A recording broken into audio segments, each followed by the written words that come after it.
Hello, hello. So my name is Grant, and I'm starting, I guess, like a little short blog type of series about my experience with Amazon as an area manager. So right now, I have completed my interviews, I've accepted my offer, I've done my home finding trip, and I'm actually in my hotel on the way to Dallas, which is where I'll be starting my job in like 8 days. So, what I wanted to do was just walk through the process that I went through and just give you my advice, share my experiences. And if you want to ask any questions about the things that I talk about, just put them in the comments and I'll read and respond to, if anybody does it, I'll respond to all of them. So, my journey, I guess, started about maybe a month and a half ago. So, I just finished up a 2 year rotational program in the oil and gas industry where it was called the Operations Management Leadership Program. It was rotational. I moved around the country, had different roles, and the last role that I had was about a year in a manufacturing supervisor position. So I did approach Amazon having 2 years of experience in industry under my belt. Um, so what had happened was I had actually applied to be an operations manager, and then I had gotten reached out to by somebody on the HR team that had mentioned that my experience level would be better fit for the area manager role. And they asked if I would be interested in applying to that, and I said yes. So I applied to the area manager, and about a week after that, they contacted me asking if I would do a quick, like 15 to 30-minute phone call. And the phone call was very easy. It was with somebody in HR, and it was basic questions about if I was able to work in the United States, why I wanted the job, what position I had in the company that I was with before, why was I leaving my company, typical things like that. A couple of days after that, I had gotten an email that said that I was supposed to take a 45-minute test, and depending on the results of my test, I would move forward or not with the process. The test, it was more geared towards personality types of questions, and then there was also a couple mathematical questions involving production calculations. I'm not sure how much I can say about that, so I'm not going to say too much more about it. But basically, you have 45 minutes to go through and do a test. You can use a calculator, answer those questions to the best of your ability. And then a couple of days after that, I had gotten contacted saying that I had passed the exam and then I was going to move to the next round. And I was contacted by another person that was in HR for about a 45-minute one-on-one phone call, which was much more behavioral type of questions, kind of diving into it, giving me the opportunity to ask them questions. And it was the second to last round before the final interviews. So I made it to the final interviews, and it was with an operations manager and then somebody that was in HR, and it was through video because of COVID. I think typically you would go into the site for the last set of interviews, but that wasn't the case here. So I dialed in using Chime, went on there, and essentially what they do with the interview process is Amazon has these things that they call leadership principles, and they're the different characteristics that they want to see that people have embodied or have the potential or ability to embody. And so what they did was structure each of those one-on-one interviews in such a way that you were basically selling yourself and saying, yes, I have this leadership characteristic. You use the STAR method to answer those questions that they ask you: situation, task, action, and result. And that's how you structure your answer. And then you ideally have a conversational setting discussing the outcomes and anything that facilitator that's interviewing you wants to know.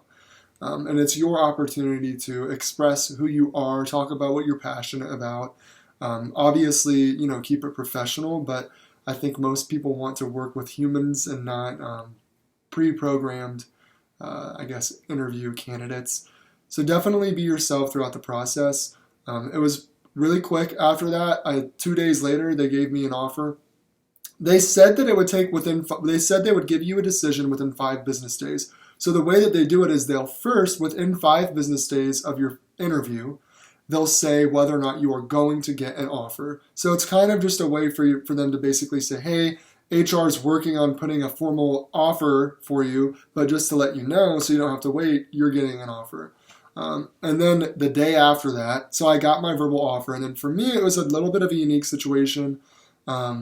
I ended up getting pulled to a different site, and so that's why I'm going to Dallas. My computer just went black. I was trying to stay in Colorado. Anyways, a little bit different of a situation. It was a great opportunity, something that I didn't expect, that I was super excited about when I got approached for it. And then that same day, I had gotten my offer letter. I had gotten contacted by the relocation company, an agent. So basically, what happens is you'll get your offer, and you'll have this thing that's called a total compensation package. The total compensation package consists of your annual salary, RSUs, which are restricted stock units, so it's a number of shares that are granted to you, which vest over 4 years. And then the last thing is your sign-on bonus. I was hired into the L5 position or band, so I guess with area managers, you can either be hired on as an L4 or an L5. From my understanding, L4s are typically people that have just graduated out of college. They might have an internship or a co-op experience, but they don't have a substantial number of years under their belt of being in a leadership type of role, where Amazon felt like they were comfortable enough putting them into a position where they might accelerate quicker or whatever. Since I came from a few years of being on an operations program, I think that might have been why I was put in an L5 position. I don't really know. The responsibilities are the exact same, L4 versus L5. I think the only thing that's different might be a little bit of the compensation package. I can't say anything on that because I don't know what other people's compensation packages are, but that's what I imagine that it would be. The difference would be. You might also be wondering what an RSU is, or restricted stock unit. Essentially, what that is they'll come up with a number of shares that they're going to grant to you, but they don't vest immediately. They take 4 years to vest, and it's an exponential vestment. So it's not the same amount that vests every single year. What it is maybe you have 1 that vests the first year, 2 that vests the second, 8 that vests the third, and then the rest vest on the fourth. They kind of go over exactly what the breakdown is when you have your letter, but it's pretty easy to understand when you look at it. It's basically a way to keep you pulled in into the company, because it's a very tough and competitive, demanding job. I've talked to quite a few people about it now just to get input and advice. So yeah, I don't know if I mentioned it, but I'm on the way to Dallas right now, filming this in my hotel room. I just thought about, I had watched a couple of videos and I was like, that'd be really cool if somebody did a full run through of their start to finish of the program. So this video, I can't talk about the content of the job. I can only really talk about the interview process, the home finding trip. So that's also a benefit that you get when you get your offer. You can elect to take a certain relocation package where they'll pay for you to take a 4-day, 3-night trip to your destination so that you can find an apartment. So what happens with that is you'll get hooked up with an agent, and the agent will ask you what it is that you're looking for in an apartment. What location do you want? What amenities or features do you want? What's your price point? And they'll upload a bunch of different options in that area, which you can then go into and look at and say whether or not you want to tour that property when you go for your home finding trip. About 5 to 7 days before your home finding trip, they'll send you a complete itinerary with an hour blocked off for every single tour for the apartments. And all you do is show up, and the apartment people and leasing agents will know that you're coming, and then they'll give you a tour, and that's essentially how it works.